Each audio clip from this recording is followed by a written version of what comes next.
5வது கோரிக்கை, மேலாண் முதல்வரின் கனிவான பார்வைக்கு ஏற்கனவே ராஜஸ்ரீ சுகர்ஸ் கரும்பு பகுதியாக இருந்த வானூர் மற்றும் மரக்கான கரும்பு பகுதியை பொது பகுதியாக பிரிவில் ஏரியாவாக அறிவிக்க வேண்டும். 80 கிலோமீட்டர் கரும்பு ஏற்றி செல்லும் டிராக்டர், லாரி போன்ற வாகனங்கள் தேசிய நெடுஞ்சாலை வழியாக படாலம் சர்க்கரை ஆலைக்கு கொண்டு செல்வதால் ஆண்டுதோறும் விபத்துக்குள்ளாகி உயிர் பலி ஏற்படுகிறது. விவசாயிகள் விரும்பும் ஆலைக்கு கரும்பு அனுப்பினால் உயிர் பலி தவிர்க்கப்படும். 6வதாக, கரும்பு பயிர்களையும் மற்ற விவசாய பயிர்களையும் அழித்து நாசம் செய்து சேதாரப்படுத்தும் காட்டு பன்றிகளை தடுக்க விவசாயிகளின் வாழ்வாதாரத்தை காப்பாற்ற தகுந்த நடவடிக்கையாக கேரளாவை போன்று பன்றிகளை சுட்டி பிடிக்க வேண்டும், அதற்கு அனுமதி வழங்க வேண்டும். 7வதாக, தென்பெண்ணை ஆற்றில் நடுவில் கட்டப்பட்ட தடுப்பு அணையும் சொர்ணாவூரில் கட்டப்பட்ட தடுப்பு அணையும் வெள்ளத்தால் உடைந்து விட்டது. புதிதாக கட்டப்பட்ட எல்லி சத்திரம் அணைக்கட்டு வெஞ்சமன் போல நீர்வரத்து அதிகமாக வந்ததால் அணையில் கீழகம் ஏற்பட்டுள்ளது. அதனால் நீர் கசிகிறது. எனவே 3 தடுப்பு அணைகளையும் சரி செய்து விவசாயிகளின் வாழ்வாதாரத்தை மேம்படுத்த வேண்டும். தங்கள் ஆட்சியில் குடிமராமத்து பணி சிறப்பாக நடைபெற்றது. தாங்கள் குடிமராமத்து பணியை பழைய முறையில் செயல்படுத்தி விவசாயிகளின் வாழ்வாதாரத்தை உயர்த்தி தர வேண்டும் என்று அனைத்து கரும்பு விவசாயிகளின் சார்பாகவும் நான் மாண்புமிகு எதிர்க்கட்சி தலைவர் அவர்களை பணிவுடன் கேட்டுக்கொள்கிறோம்.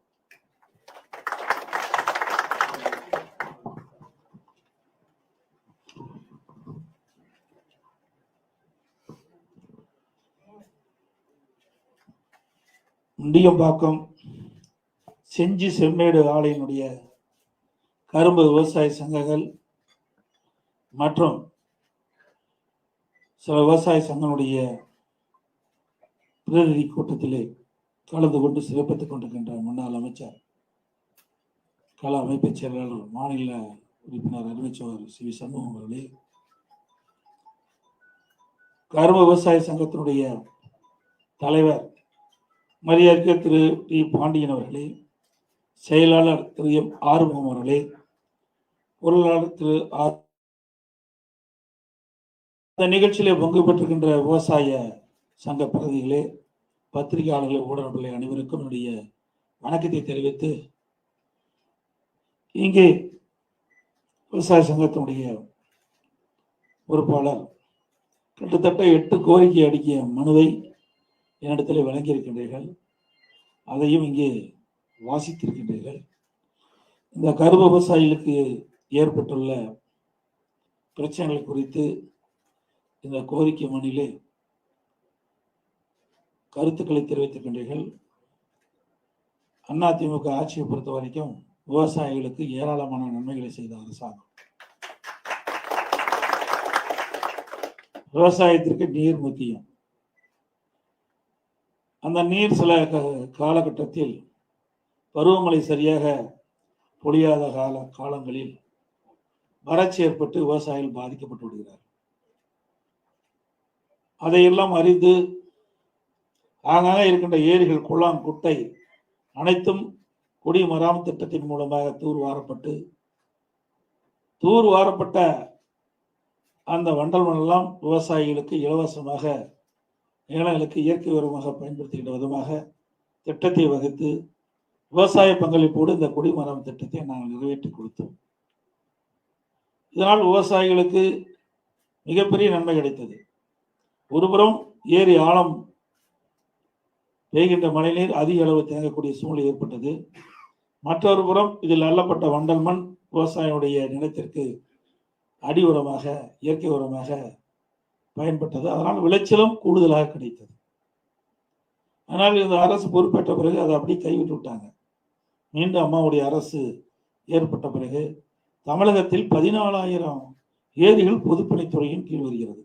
அதில் சுமார் 6,000 ஏரிகள் நாங்கள் தூர்வாரப்பட்டோம். உள்ளாட்சித்துறையின் மூலமாக 26,000 ஏரி, குட்டை, குளமெல்லாம் வந்தது. அது முழுக்க முழுக்க ஊராட்சி ஒன்றியத்திலிருந்து தனி சிறப்பு நிதி ஒதுக்கப்பட்டு அந்த ஏரி, குளம், குட்டைகள்லாம் தூர்வாரப்பட்டது. எஞ்சி இருப்பது இன்னும் ஒரு 8000 ஏரிகள் பொதுப்பணித்துறையில் இருக்கிற ஏரிகள் எஞ்சி தூர்வாராமல் இருக்கின்றது. அதையும் அம்மாவுடைய அரசு வந்த பிறகு விவசாயியுடைய கோரிக்கை ஏற்று தூர்வாரப்படும். அது மட்டுமல்ல, கால்வாய்கள் எல்லாம் அதிமுக அரசு இருக்கின்ற பொழுதுதான் அதையெல்லாம் கால்வாய் தூர்வாரப்பட்டது. தங்குதடை இல்லாமல் தண்ணீர் நிலங்களுக்கு பாய்ச்சுவதற்காக அந்த பணியை நாங்கள் மேற்கொண்டோம். இந்த கரும்பு விவசாயிகளை பொறுத்த வரைக்கும் இந்த அரசாங்கம் ஒரு உறுதிமொழி கொடுத்தது. ஆட்சிக்கு வந்தவுடன் குறைந்தபட்ச ஆதார விலை 4000 ரூபாய் கொடுப்பதாக சொன்னார்கள். இது வரைக்கும் கொடுத்ததா தெரியல. இதற்கென்று ஒரு தனி பட்ஜெட் போடணும்னு சொன்னார். ஆனால் அந்த பட்ஜெட்ல ஒன்றுமே கிடையாது. எல்லா விவசாயிகளுக்கும் தெரியும், ஏற்கனவே வேளாண் மானிய கோரிக்கையில என்ன இருக்குதோ அதையே தான் அந்த பட்ஜெட்ல இடம்பெற்றது. அதோட பல துறையை ஒன்றாக இணைத்து, பல துறையில் அறிவிக்கப்படுகின்ற அறிவிப்புகள்லாம் ஒன்றாக இணைத்து அது வேளாண் துறை பட்ஜெட் என்று விவசாயிகளை ஏமாற்றியதுக்காக ஒரு பட்ஜெட்டை தாக்கல் செஞ்சு, ஆகா நாங்களும் தொடர்ந்து வேளாண் பட்ஜெட் போட்டோம் என்ற ஒரு பொய்யான செய்தியை, ஏமாற்று வேலையை இந்த அரசாங்கம் செஞ்சது. எனவே அதிமுகவை பொறுத்த வரைக்கும் இன்றைக்கு இயற்கை சீற்றத்தால் விவசாயிகள் பயிரிட்ட பயிர் சேதமடைகின்ற பொழுது அதற்கு தக்க பயிர் காப்பீட்டு திட்டத்தின் மூலமாக அதிக அளவில் விவசாயிகளுக்கு இழப்பீட்டு தொகை கொடுத்தோம். கடன் தள்ளுபடி 2016 பார்த்தீங்கன்னா அம்மா இருக்கும்போது கடன் தள்ளுபடி, பயிர்க்கடன், அதாவது தொடக்க வேளாண்மைகளை வாங்கிய விவசாயிகள் வாங்கிய பயிர்க்கடன் தள்ளுபடி. நான் முதலமைச்சர் பொறுப்பேற்ற போது கொரோனா காலம், அதில் விவசாயிகள் பாதிக்கப்பட்டதாக கோரிக்கை வச்சாங்க. புயலால் பாதிக்கப்பட்டதாக கோரிக்கை வச்சவுடன் 12,110 கோடி விவசாயிகள் வாங்கிய தொடக்க வேளாண்மைகளில் விவசாயிகள் வாங்கிய பயிர்க்கடன் தள்ளுபடி செய்யப்பட்டது. 2 முறை, ஒரு 5 ஆண்டில் 2 முறை விவசாயிகள் பயன்படுகின்ற அளவுக்கு தொடக்க வேளாண்மை வாங்கிய பயிர்க்கடன் தள்ளுபடி செய்த அரசு. விவசாயிகளுக்கு ஏராளமான திட்டம். இன்றைக்கு நான் விவசாயம் செஞ்சுட்டு இருக்கிறேன். விவசாயில கரும்பு சொன்னாங்க, நான் அதிகமா கரும்பு பயிரிடுவோம்.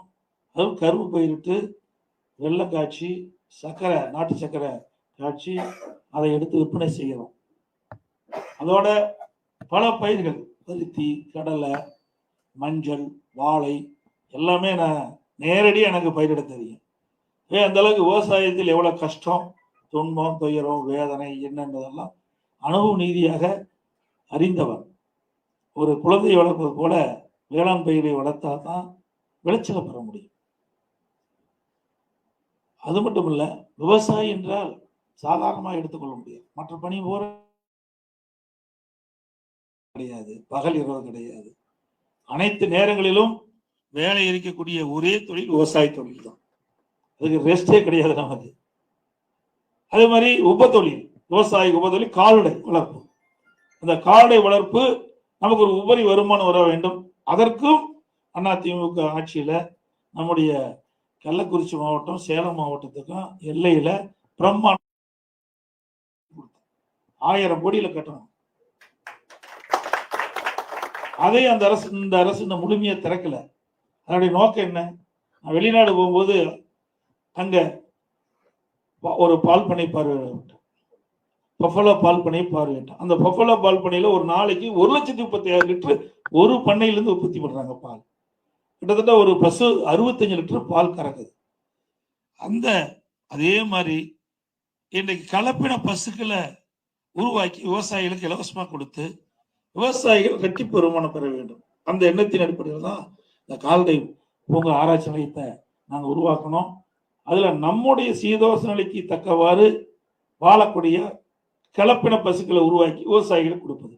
ஒரு நாளைக்கு 40 லிட்டர் பால் கறக்கக்கூடிய அளவிற்கு பசு உற்பத்தி கொடுக்கும். இந்த அரசாங்கம் அதுலேயும் அரசியல் கால் புரட்சி கொண்டு விவசாயிகளுக்கு கிடைக்க வேண்டிய அற்புதமான திட்டத்தையும் முடக்கி வச்சிருக்கிறாங்க. 4 வருஷம் ஆச்சுங்க. நான் இருக்கும்போது மேக்சிமம் 10% தான் எஞ்சி இருந்தது. அதுவும் மருத்துவக் கல்லூரி நானே திறந்துட்டு, நான் இருக்கும்போது திறந்துட்டேன். ஆராய்ச்சி நிலையம் கொண்டு வந்து திறக்கப்பட்டு அது நடைமுறைக்கு வந்திருந்தா இந்த நான் சொன்ன இந்த செயல்பாடுலாம் உணர்ந்த விவசாயிகளுக்கு இந்த கலப்பின பசுக்களை கொடுத்துருக்கலாம். அதுவும் ஆடு வளர்க்குறோம். இந்த ஆடு வளர்க்கும் பார்த்தீங்கன்னா நாம் ஒரு வீட்டில் வளர்த்தோன்னா ஒரு ஆண்டுக்கு 20 கிலோ வருது சொன்னால் ஆராய்ச்சி நிலையத்தின் மூலமா கண்டுபிடிக்கப்பட்ட ஆடு 40 கிலோ எடை கொண்ட ஆடு வரும். அப்போ நம்ம ரெட்டிப்பு வருமானம் கிடைக்கும்.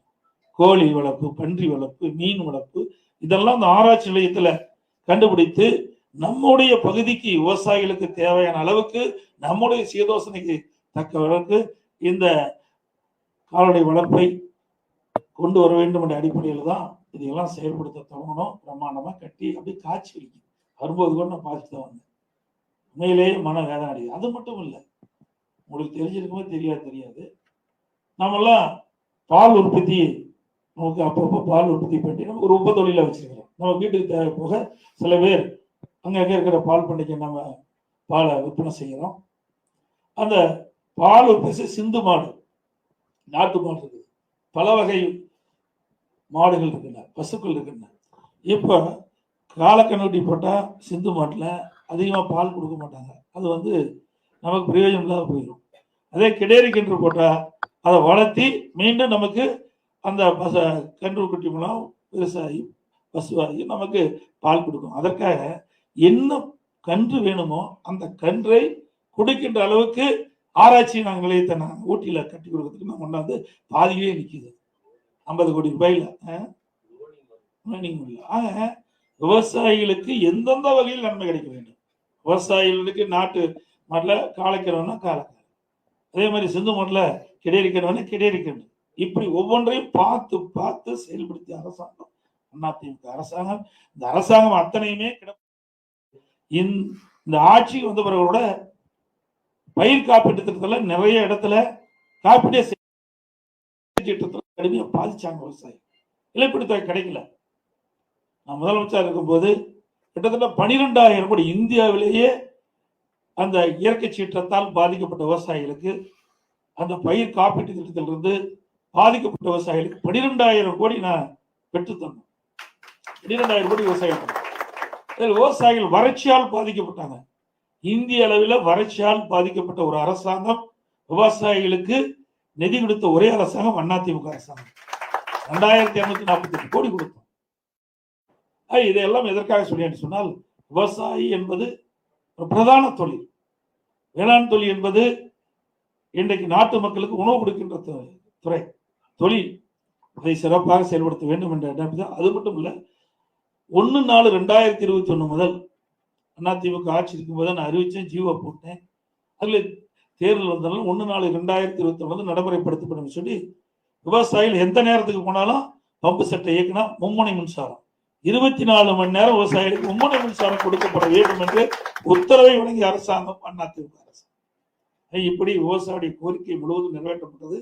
கரும்பு விவசாயிகள் என்னிடத்திலே 8 கோரிக்கை அடங்கிய மனுவை கொடுத்திருக்கிறார்கள். அதை நிச்சயமாக என்னுடைய அரசு பரிசீலித்து உங்களுக்கு உதவி செய்யும் என்ற செய்தி இந்த நேரத்தில் சொல்லி, இங்கே வெளியேந்திருக்கின்ற அத்தனை விவசாயிகளும் விவசாய சங்க நிர்வாகிகளும் தலைவருக்கும் நன்றி தெரிவித்து விடுபடுகிறேன். நன்றி.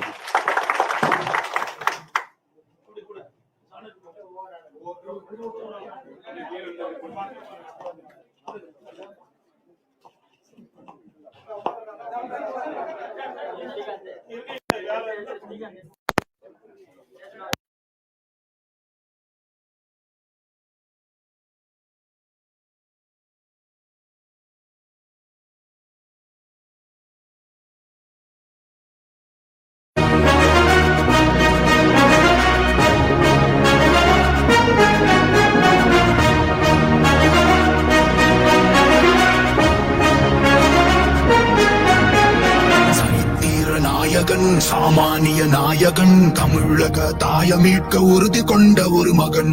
அடித்தட்ட பார்த்தவன், அரியணையும் பார்த்தவன், புரட்சி தலைவி வழி புலியனவே நடந்தவன். ஏழ வாழ வாழ வைக்க சீரி கண்ணீர் சிந்த வைத்திருக்கிறது. உற்பத்தியில் 7.7% தமிழகம் பின்னோக்கி சென்று கொண்டிருக்கிறது. கரும்பு விவசாயிகளுடைய அந்த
செஞ்சி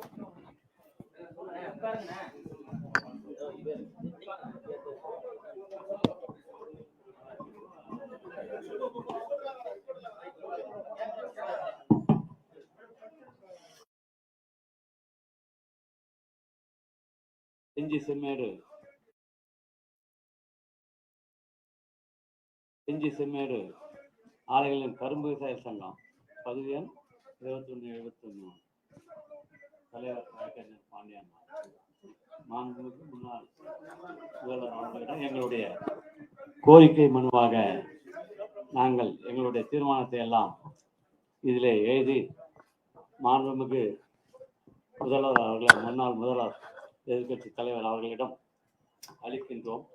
அதில் எங்களுடைய கோரிக்கை எல்லாம் நாங்கள் எழுதியிருக்கின்றோம். அதன்படி முதல் கோரிக்கையாக Rashtriya sugars unit 2 unit 3 Mundiyampakkam மற்றும் செஞ்சி செம்மேடு ஆலைகளில் கடந்த 5 ஆண்டுகளாக கரும்பு விவசாயம் ஆற்று பற்றாக்குறை, பூச்சிக்கொல்லிகள், பேரிடர் அபாயம் இதனால் பாதிக்கப்பட்டு கரும்பு விவசாயத்தை விட்டு மாற்றுப் பயிருக்கு செல்ல வேண்டிய துர்பாகிய நிலைமை ஏற்பட்டுள்ளது. விவசாயிகளின் நலன் காக்கும் பொருட்டு 2025-2026 ஆண்டு கரும்பு பருவத்திற்கு கரும்பு வயல் விலையாக டன் ஒன்றுக்கு ரூபாய் 5000 வழங்க வேண்டும்.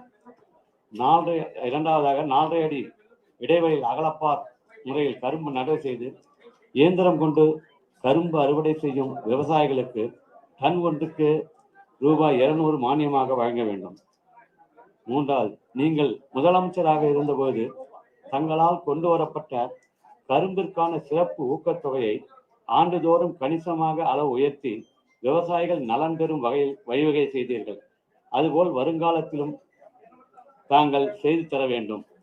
தேசிய வேளாண்மை அபிவிருத்தி திட்டத்தின் கீழ் கரும்பு விவசாயிகளுக்கு வழங்கப்படும் மானியங்களை செதில் பரு கரும்பு நாட்டு நடவு மானியம், ஒரு பரு கரணை நடவு மானியம், அகலப்பார் 4 அடி நடவு மானியம், தோகை பரப்புதல் அல்லது தோகை பொடியாக்குதல் மானியம் போன்றவற்றிற்கான மானியத் தொகை அனைத்து விவசாயிகளுக்கும் கிடைக்கும்படி ஆவணம் செய்ய வேண்டும்.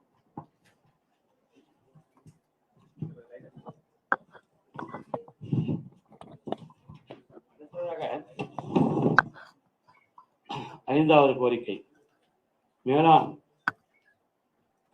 முதல்வரின் கனிவான பார்வைக்கு ஏற்கனவே ராஜஸ்ரீ சுகர்ஸ் கரும்பு பகுதியாக இருந்த வானூர் மற்றும் மரக்கான கரும்பு பகுதியை பொது பகுதியாக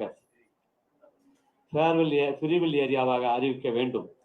80 கிலோமீட்டர் கரும்பு ஏற்றி செல்லும் டிராக்டர், லாரி போன்ற வாகனங்கள் தேசிய நெடுஞ்சாலை வழியாக படாலம் சர்க்கரை ஆலைக்கு கொண்டு செல்வதால் ஆண்டுதோறும் விபத்துக்குள்ளாகி உயிர் பலி ஏற்படுகிறது. விவசாயிகள் விரும்பும் ஆலைக்கு கரும்பு அனுப்பினால் உயிர் பலி தவிர்க்கப்படும். ஆறாவதாக, கரும்பு பயிர்களையும் மற்ற விவசாய பயிர்களையும் அழித்து நாசம் செய்து சேதாரப்படுத்தும் காட்டு பன்றிகளை தடுக்க விவசாயிகளின் வாழ்வாதாரத்தை காப்பாற்ற தகுந்த நடவடிக்கையாக கேரளாவை போன்று பன்றிகளை சுட்டி பிடிக்க வேண்டும். அதற்கு அனுமதி வழங்க வேண்டும். ஏழாவதாக, தென்பெண்ணை ஆற்றில் நடுவில் கட்டப்பட்ட தடுப்பு அணையும் சொர்ணாவூரில் கட்டப்பட்ட தடுப்பு அணையும் வெள்ளத்தால் உடைந்து விட்டது. புதிதாக கட்டப்பட்ட எல்லி சத்திரம் அணைக்கட்டு வெஜ்ஜமன் போல நீர்வரத்து அதிகமாக வந்ததால் அணையில் கீழகம் ஏற்பட்டுள்ளது. அதனால் நீர் கசிகிறது. எனவே 3 தடுப்பு அணைகளையும் சரி செய்து விவசாயிகளின் வாழ்வாதாரத்தை மேம்படுத்த வேண்டும். தங்கள் ஆட்சியில் குடிமராமத்து பணி சிறப்பாக நடைபெற்றது. தாங்கள் குடிமராமத்து பணியை பழைய முறையில் செயல்படுத்தி விவசாயிகளின் வாழ்வாதாரத்தை உயர்த்தி தர வேண்டும் என்று அனைத்து கரும்பு விவசாயிகளின் சார்பாகவும் நான் மாண்புமிகு எதிர்க்கட்சி தலைவர் அவர்களை பணிவுடன் கேட்டுக்கொள்கிறோம்.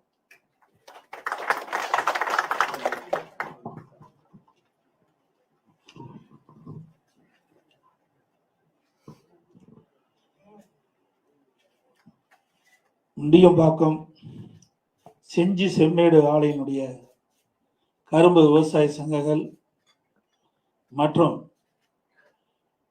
சில விவசாய சங்கங்களுடைய பிரதிநிதி கூட்டத்திலே கலந்து கொண்டு சிறப்பித்துக் கொண்டிருக்கின்ற முன்னாள் அமைச்சர், கள அமைப்பு செயலாளர், மாநில உறுப்பினர் அறிவிச்சவர் சி சண்முகம் அவர்களே,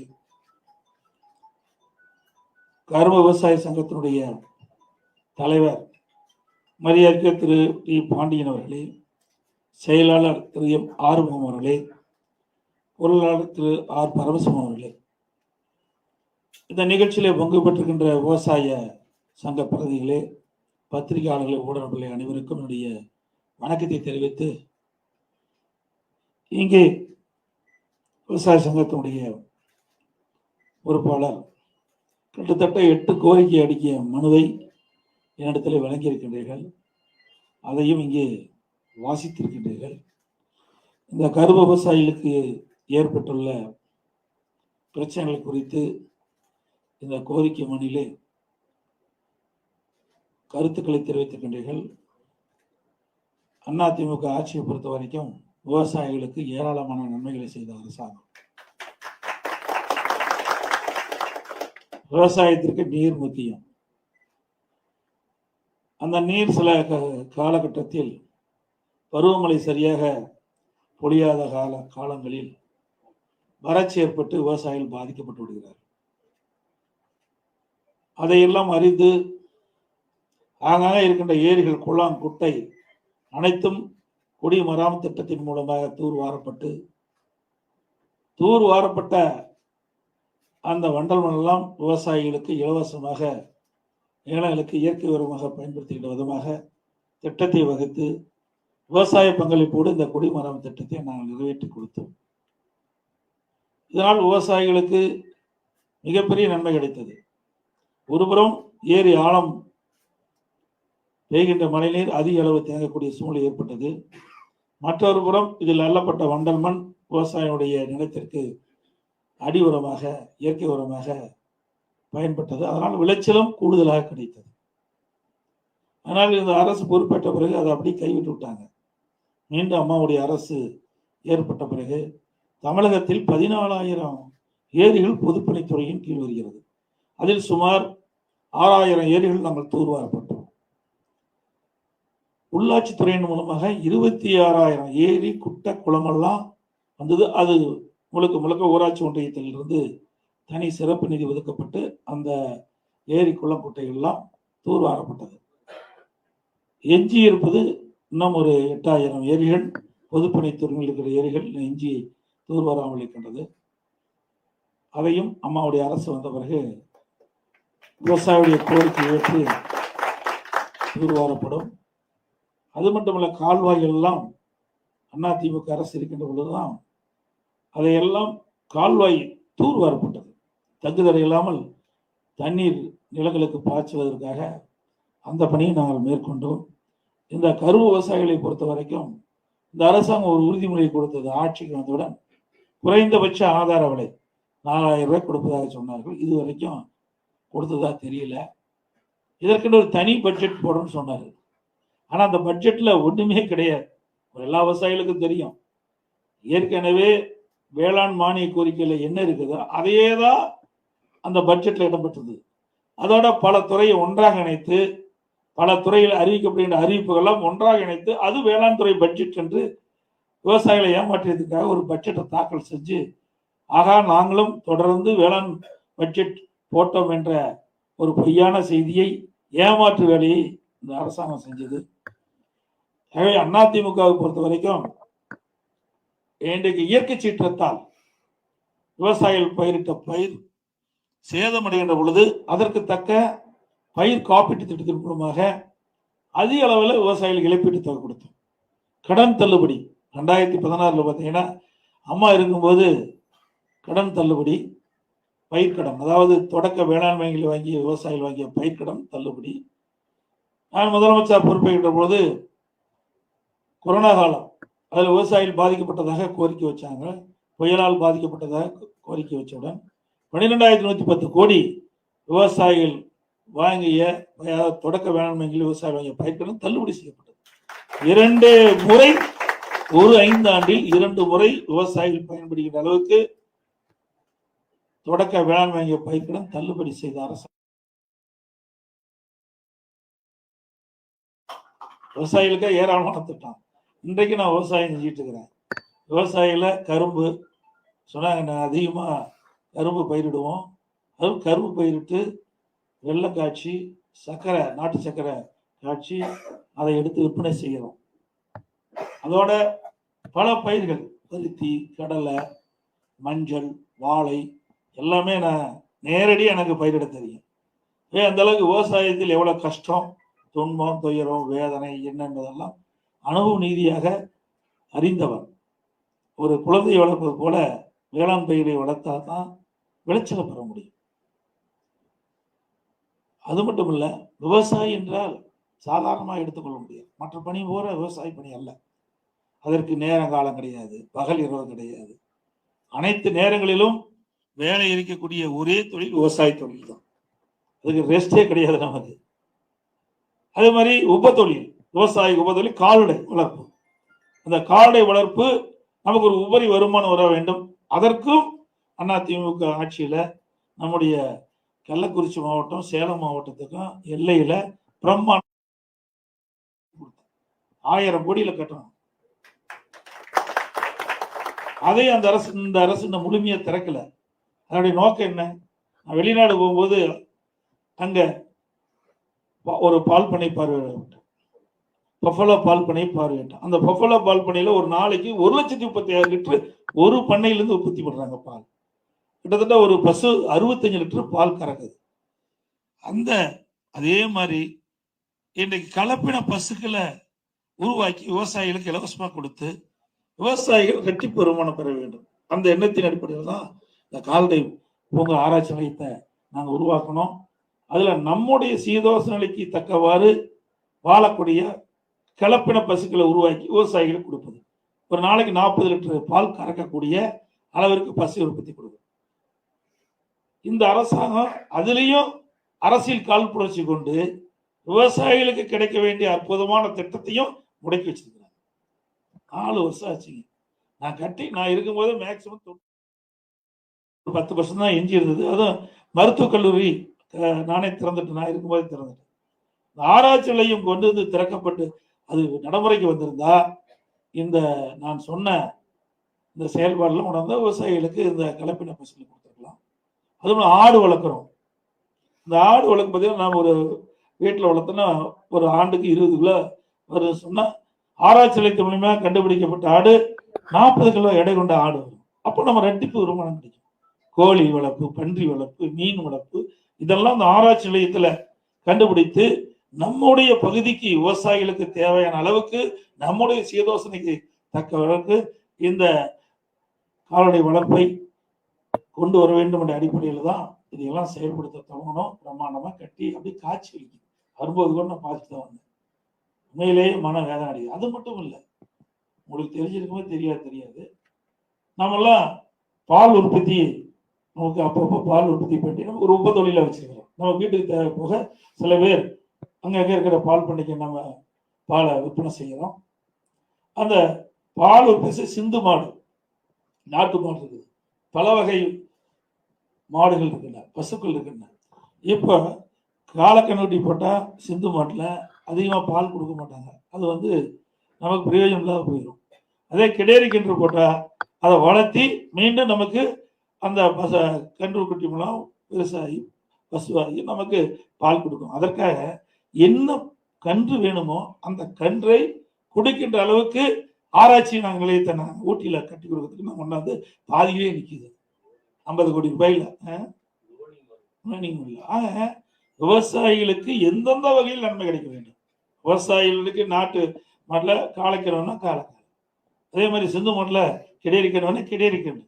இப்படி ஒவ்வொன்றையும் பார்த்து பார்த்து செயல்படுத்திய அரசாங்கம் அதிமுக அரசாங்கம். இந்த அரசாங்கம் அத்தனையுமே இந்த ஆட்சி வந்த பிறகு பயிர் காப்பீட்டு திட்டத்துல நிறைய இடத்துல காப்பீடு கடுமையா பாதிச்சாங்க விவசாயம். இழப்பீடு தொகை கிடைக்கல. நான் முதலமைச்சர் இருக்கும்போது கிட்டத்தட்ட 12,000 கோடி இந்தியாவிலேயே அந்த இயற்கை சீற்றத்தால் பாதிக்கப்பட்ட விவசாயிகளுக்கு அந்த பயிர் காப்பீட்டு திட்டத்திலிருந்து பாதிக்கப்பட்ட விவசாயிகளுக்கு 12,000 கோடி நான் பெற்று தந்தேன். 12,000 கோடி விவசாயிகள் வறட்சியால் பாதிக்கப்பட்டாங்க. இந்திய அளவில் வறட்சியால் பாதிக்கப்பட்ட ஒரு அரசாங்கம் விவசாயிகளுக்கு நிதி கொடுத்த ஒரே அரசாங்கம் அதிமுக அரசாங்கம். 2,248 கோடி கொடுத்தோம். இதையெல்லாம் எதற்காக சொல்லின்னு சொன்னால், விவசாயி என்பது ஒரு பிரதான தொழில். வேளாண் தொழில் என்பது இன்றைக்கு நாட்டு மக்களுக்கு உணவு கொடுக்கின்ற துறை தொழில். அதை சிறப்பாக செயல்படுத்த வேண்டும் என்ற எண்ணம் தான். அது மட்டும் இல்ல, 1/4/2021 முதல் அதிமுக ஆட்சி இருக்கும் போது நான் அறிவிச்சேன், ஜீவோ போட்டேன். அதுல தேர்தல் வந்தாலும் 1/4/2021 நடைமுறைப்படுத்தப்படும் சொல்லி, விவசாயிகள் எந்த நேரத்துக்கு போனாலும் பம்பு செட்டை இயக்கினா மும்முனை மின்சாரம் 24 மணி நேரம் விவசாயிகளுக்கு மும்முனை மின்சாரம் கொடுக்கப்பட வேண்டும் என்று உத்தரவை வழங்கிய அரசாங்கம் அதிமுக அரசு. இப்படி விவசாயிய கோரிக்கை முழுவதும் நிறைவேற்றப்பட்டது. கரும்பு விவசாயிகள் என்னிடத்திலே 8 கோரிக்கை அடங்கிய மனுவை கொடுத்திருக்கிறீர்கள். அதை நிச்சயமாக என்னுடைய அரசு பரிசீலித்து உங்களுக்கு உதவி செய்யும் என்ற செய்தி இந்த நேரத்தில் சொல்லி, இங்கே வெளியேந்திருக்கின்ற அத்தனை விவசாயிகளும், விவசாய சங்க நிர்வாகிகளும், தலைவருக்கும் நன்றி தெரிவித்து விடுபடுகிறேன். நன்றி.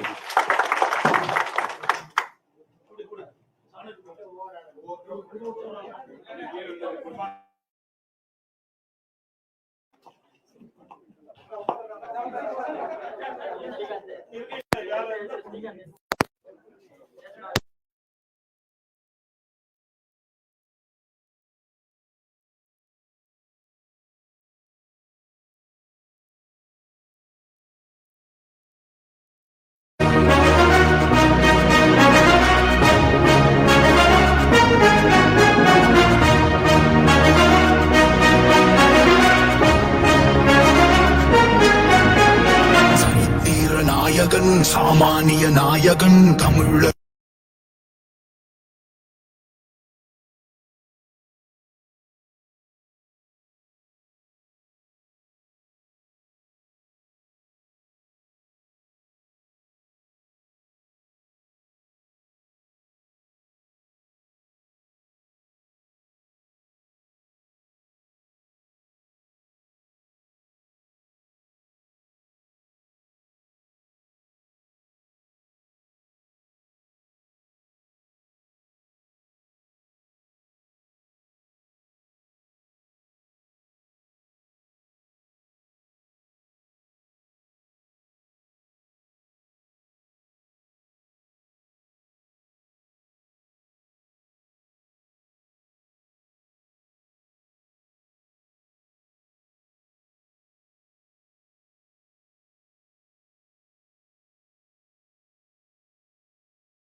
செஞ்சி செம்மேடு ஆலைகளின் கரும்பு விவசாய சங்கம் பதிவு எண் 2171 தலைவர் வழக்கறிஞர் பாண்டியன் மாண்புமிகு முன்னாள் முதல்வர் அவர்களிடம் எங்களுடைய கோரிக்கை மனுவாக நாங்கள் எங்களுடைய தீர்மானத்தை எல்லாம் இதிலே எழுதி மாண்புமிகு முதல்வர் அவர்களை, முன்னாள் முதல்வர் எதிர்கட்சி தலைவர் அவர்களிடம் அளிக்கின்றோம்.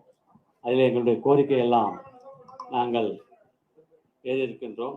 அதன்படி முதல் கோரிக்கையாக Rashtriya sugar unit 2, unit 3 Mundiyampakkam Gingee Semmedu ஆலைகளில் கடந்த 5 ஆண்டுகளாக கரும்பு விவசாயம், ஆற்று பற்றாக்குறை, பூச்சிக்கொல்லிகள், பேரிடர் அபாயம் இதனால் பாதிக்கப்பட்டு கரும்பு விவசாயத்தை விட்டு மாற்று பயிருக்கு செல்ல வேண்டிய துர்பாகிய நிலைமை ஏற்பட்டுள்ளது.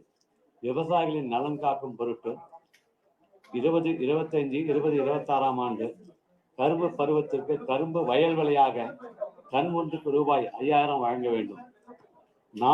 இரண்டாவதாக 4.5 அடி இடைவெளியில் அகலப்பார் முறையில் கரும்பு நடவு செய்து இயந்திரம் கொண்டு கரும்பு அறுவடை செய்யும் விவசாயிகளுக்கு டன் ஒன்றுக்கு ரூபாய் 200 மானியமாக வழங்க வேண்டும்.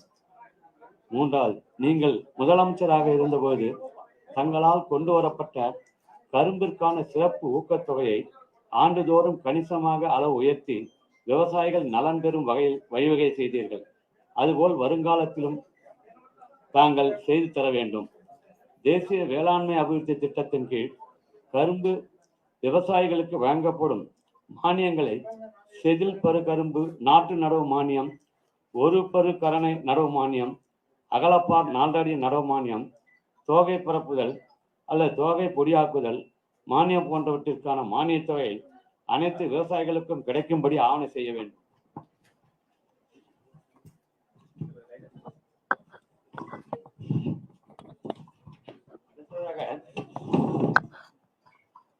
ஐந்தாவது கோரிக்கை, மேலாண் முதல்வரின் கனிவான பார்வைக்கு ஏற்கனவே ராஜஸ்ரீ சுகர்ஸ் கரும்பு பகுதியாக இருந்த வானூர் மற்றும்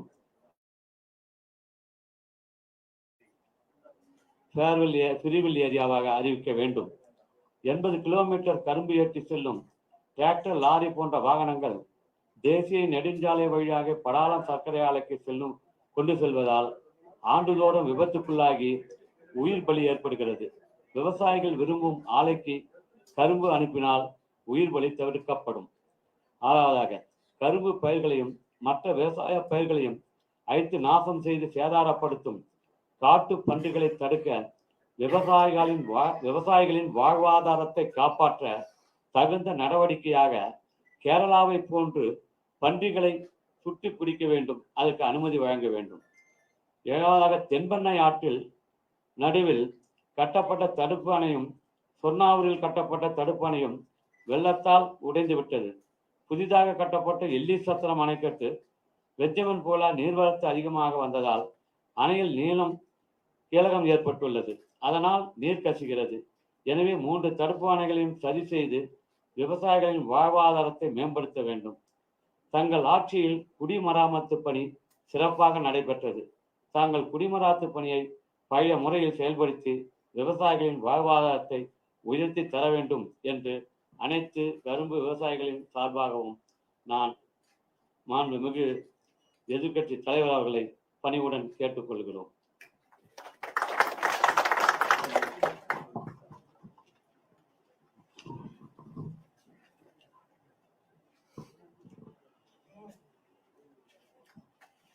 முண்டியம்பாக்கம் செஞ்சி செம்மேடு ஆலையினுடைய கரும்பு விவசாய சங்கங்கள் மற்றும் சில விவசாய சங்கங்களுடைய பிரதிநிதி கூட்டத்திலே கலந்து கொண்டு சிறப்பித்துக் கொண்டிருக்கின்ற முன்னாள் அமைச்சர், கள அமைப்பு செயலாளர், மாநில உறுப்பினர் அருமைச்சோர் சி சண்முகம் அவர்களே,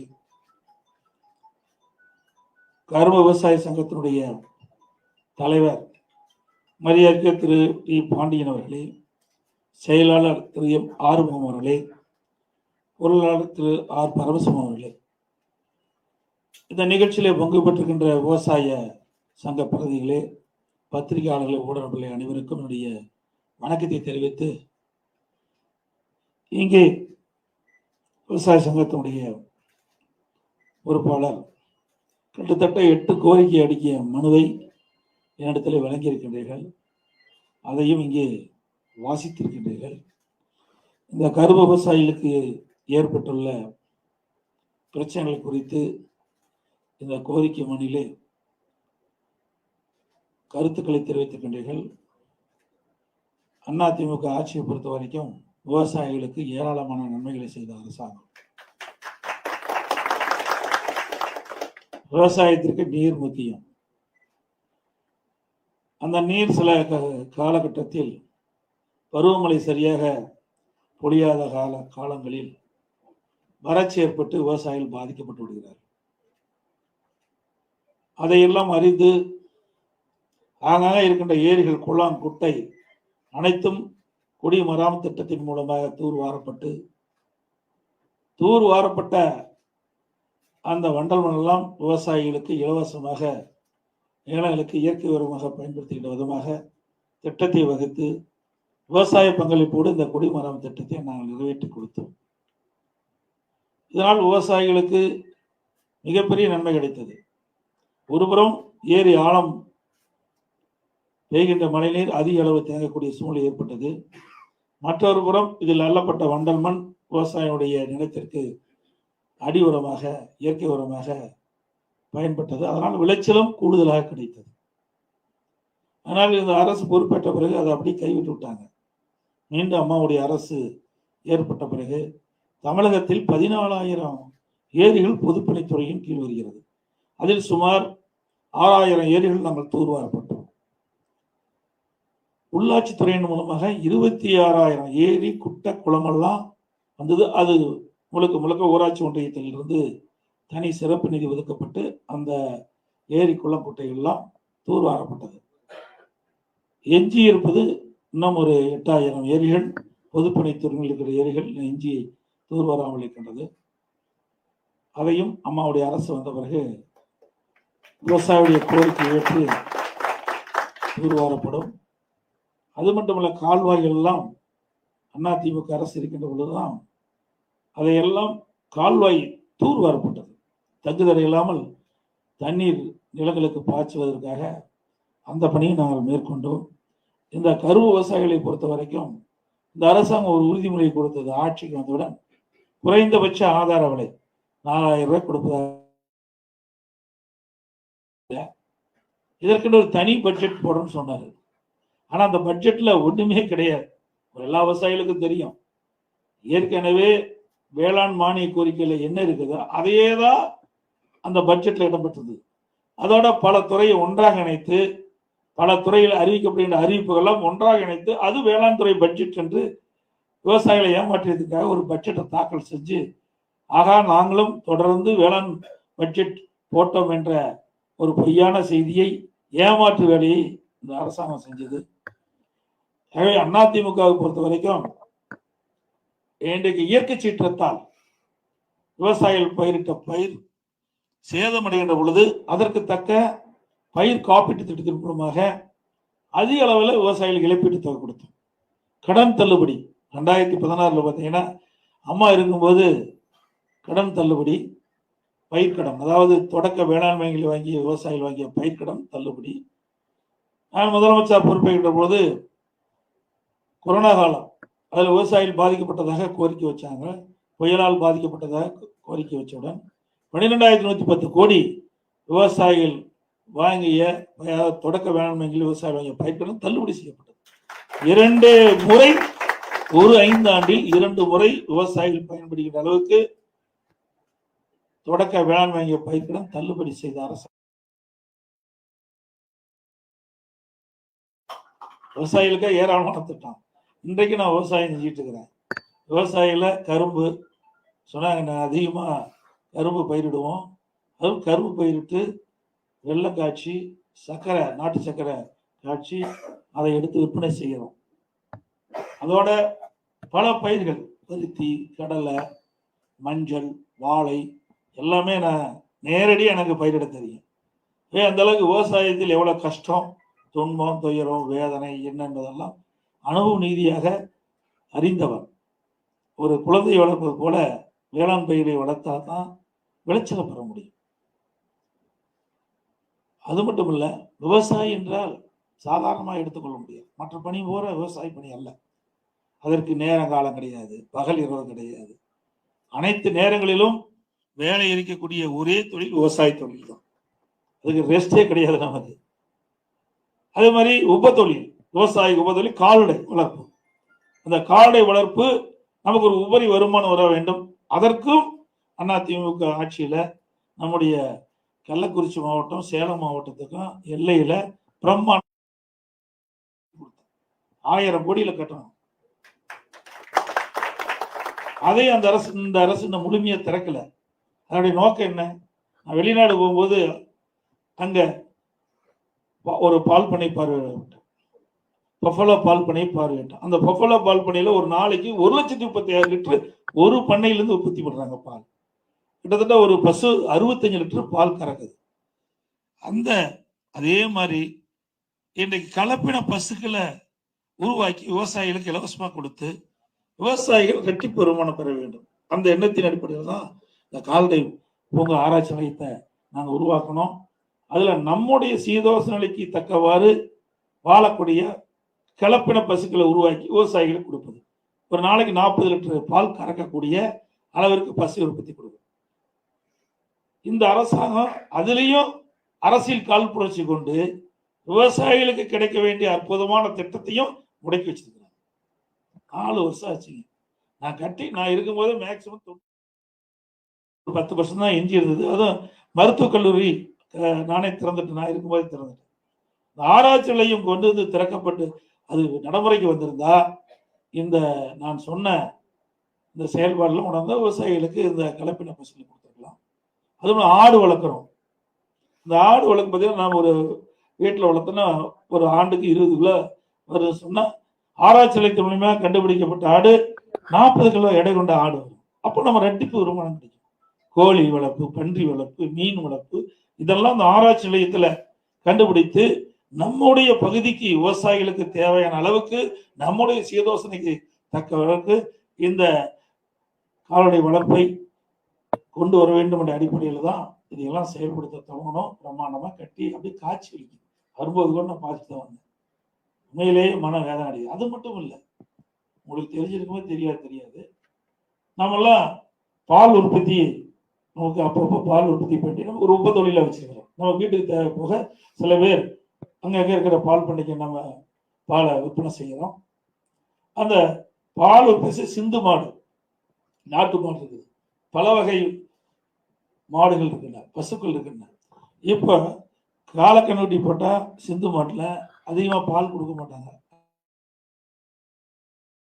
அதே கிடேரி கிணறு போட்டால் அதை வளர்த்தி மீண்டும் நமக்கு அந்த கன்று குட்டி மூலம் விவசாயி பசுவாகி நமக்கு பால் கொடுக்கும். அதற்காக என்ன கன்று வேணுமோ அந்த கன்றை கொடுக்கின்ற அளவுக்கு ஆராய்ச்சி நிலையத்தை நாங்கள் ஊட்டியில கட்டி கொடுக்கறதுக்கு நம்ம கொண்டாந்து பாதியிலே நிற்கிது. 50 கோடி ரூபாயில. ஆக விவசாயிகளுக்கு எந்தெந்த வகையில் நன்மை கிடைக்க வேண்டும். விவசாயிகளுக்கு நாட்டு மாட்டில் காளைக்கிறவனா காளைக்கால், அதே மாதிரி சிந்து மாட்டில் கிடைக்கிறவனா கிடைக்கணும். இப்படி ஒவ்வொன்றையும் பார்த்து செயல்படுத்திய அரசாங்கம் அதிமுக அரசாங்கம். இந்த அரசாங்கம் அத்தனையுமே இந்த ஆட்சிக்கு வந்த பிறகு கூட பயிர் காப்பீட்டு திட்டத்துல நிறைய இடத்துல காப்பீட்டு திட்டத்தில் கடுமையா பாதிச்சாங்க விவசாயம். இழப்பீடு தொகை கிடைக்கல. நான் முதலமைச்சர் இருக்கும்போது கிட்டத்தட்ட 12,000 கோடி இந்தியாவிலேயே அந்த இயற்கை சீற்றத்தால் பாதிக்கப்பட்ட விவசாயிகளுக்கு அந்த பயிர் காப்பீட்டு திட்டத்திலிருந்து பாதிக்கப்பட்ட விவசாயிகளுக்கு 12,000 கோடி நான் பெற்று தந்தோம். 12,000 கோடி விவசாயிகள் வறட்சியால் பாதிக்கப்பட்டாங்க. இந்திய அளவில் வறட்சியால் பாதிக்கப்பட்ட ஒரு அரசாங்கம் விவசாயிகளுக்கு நிதி கொடுத்த ஒரே அரசாங்கம் அதிமுக அரசாங்கம். 2,248 கோடி கொடுத்தோம். இதையெல்லாம் எதற்காக சொல்லி சொன்னால், விவசாயி என்பது ஒரு பிரதான தொழில். வேளாண் தொழில் என்பது இன்றைக்கு நாட்டு மக்களுக்கு உணவு கொடுக்கின்ற துறை தொழில். அதை சிறப்பாக செயல்படுத்த வேண்டும் என்ற எண்ணம். அது மட்டும் இல்ல, 1/4/2021 முதல் அதிமுக ஆட்சி இருக்கும்போது நான் அறிவிச்சேன், ஜீவோ போட்டேன். அதுல தேர்தல் வந்தாலும் 1/4/2021 நடைமுறைப்படுத்தப்படும் சொல்லி விவசாயிகள் எந்த நேரத்துக்கு போனாலும் பம்பு செட்டை இயக்கினா மும்முனை மின்சாரம் 24 மணி நேரம் விவசாயிகளுக்கு மும்முனை மின்சாரம் கொடுக்கப்பட வேண்டும் என்று உத்தரவை வழங்கிய அரசாங்கம் அதிமுக அரசாங்கம். இப்படி விவசாயிய கோரிக்கை முழுவதும் நிறைவேற்றப்பட்டது. கரும்பு விவசாயிகள் என்னிடத்திலே 8 கோரிக்கை அடங்கிய மனுவை கொடுத்திருக்கிறார்கள். அதை நிச்சயமாக என்னுடைய அரசு பரிசீலித்து உங்களுக்கு உதவி செய்யும் என்ற செய்தி இந்த நேரத்தில் சொல்லி, இங்கே வருகின்ற அத்தனை விவசாயிகளும் விவசாய சங்க நிர்வாகிகளும் தலைவருக்கும் நன்றி தெரிவித்து விடுபடுகிறேன். நன்றி.